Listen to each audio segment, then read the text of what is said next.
ಬೇರೆ ಭಯ ಆಯ್ತು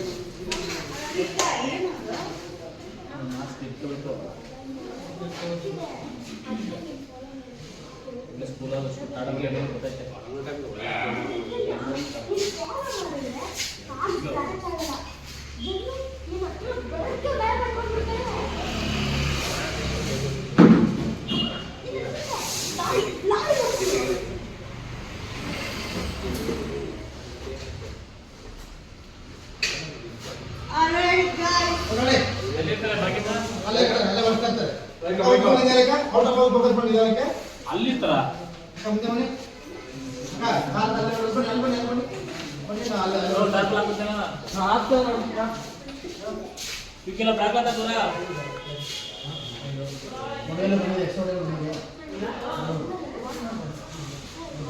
ಅಲ್ಲಿ ಎಷ್ಟು ಸಲ ಒಡಿಸಿದ್ರು ಸಾಲಲ್ಲ.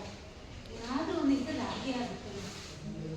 ಅಮ್ಮ, ನನ್ನ ಹತ್ರ ಒಂದು ಟ್ರಿಕ್ ಇದೆ. ನೀನು ಆ ಟ್ರಿಕ್ ನ ಫಾಲೋ ಮಾಡಿದ್ರೆ ಕಾಲು ಮುಂದೆ ಸ್ಕ್ರಾಚ್ ಆಗಲ್ಲ. ಮತ್ತೆ ಎಲ್ಲರೂ ನಿನ್ನ ಹತ್ರ ಬರಕ್ಕೆ ಭಯ ಪಡ್ತಾರೆ.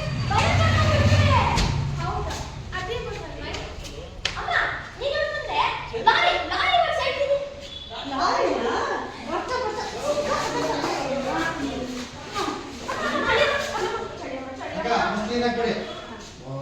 ಬರ್ತಾ ತುಂಬಾ ತೊಂದರೆ ಆಗ್ತದೆ. ಲಾರಿ ಓಡಿಸ್ತಾರೆ. ಲಾರಿ ನಿನಗೆ ಅಂದ್ಬಿಟ್ಟು ತಗೊಂಡು ನಿಂತ್ಕೊಳ್ಳಿ. ಅಮ್ಮ ಚಳಿ ಅಮ್ಮ ಚಳಿ.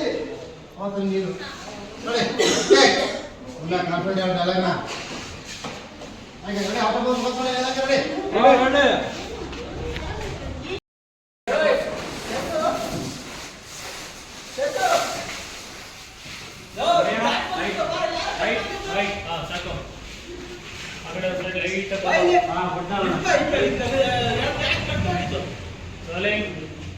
ಆಕ್ಷನ್. ಅಮ್ಮ ಕಾರ್ ಕ್ಲಾಸ್ ಆಗ್ತಿರೋದ್ರ ಐಡಿಯಾ ಇದೆಮ್ಮ. ಅದನ್ನ ಫಾಲೋ ಮಾಡಿದ್ರೆ ಕ್ಲಾಸ್ ಹೇಳಿದ್ರೆ ಯಾರ ಹತ್ರ ಬರಲ್ಲ. ಏನು ನಮಗೆ ಹೋಗೋದಂತದ್ದು ಏನಂದು ಅಮ್ಮ ಹಿಂದೆ ನೀನು ಲಾರಿ ಹೊಡೆದು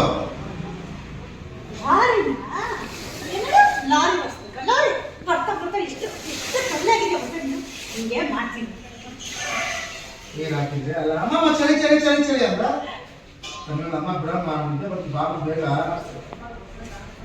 ಈಗ ಅದನ್ನ ಹೋಗದ ಮಲ್ಕೊಳ್ಳಿ ಮತ್ತೆ ಹೇಳ್ತಾ ಹೇಳ್ತಾ ಇದೇ ಬರ್ತಿದ್ಯಾ? ಒಂದು ಕೆಲಸ ಮಾಡಿ ಬಂದರೆ ನೀವಿಬ್ರು ಹೋಗಿ ಮಾಡ್ಕೊಳ್ಳಿ.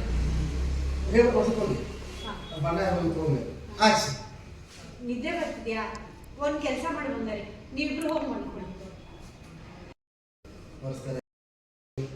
ನಮ್ಮ ಹತ್ರ ಇರೋ ಗಾಡಿಗಳ ಜೀವನ ಅಲ್ಲ ಹೌದು ಬಂದರೆ ನಾವೆಲ್ಲ ಏನು ಅನ್ಕೋತೀವಿ ಅಂದರೆ ನಮ್ಮ ಹತ್ರ ಇರೋ ಗಾಡಿಗಳ ಜೀವ ಎಲ್ಲ ಒಂದು ಹತ್ರ ಮಾತ್ರ ಅಂತ.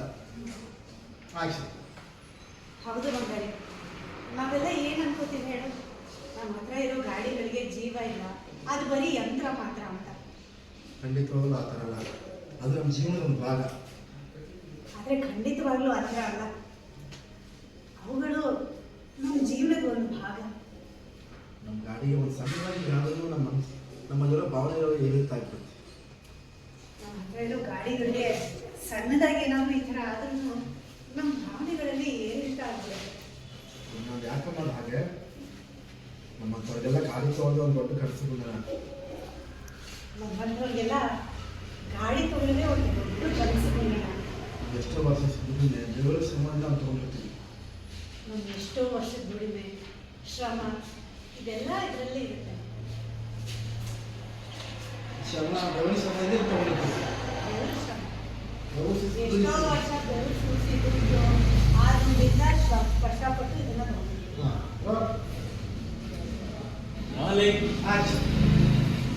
ಎಷ್ಟೋ ವರ್ಷ ಬೆವರು ಸೂಸಿ ದುಡಿದು ಕಷ್ಟಪಟ್ಟು ದುಡ್ಡು ಹೊಂದಿಸಿ ಒಂದು ಗಾಡಿನ ತಗೊಂಡಿರ್ತೀವಿ. ಇದು ಬರೀ ಹತ್ರ ಅಲ್ಲ, ನಮ್ಮ ಮನೆ ಒಂದು ಭಾಗ ಆಗಿರ್ತಲ್ವಾ? ಇದು ಬರೀ ಯಂತ್ರ ಅಲ್ಲ, ನಮ್ಮ ಮನೆಯದೇ ಒಂದು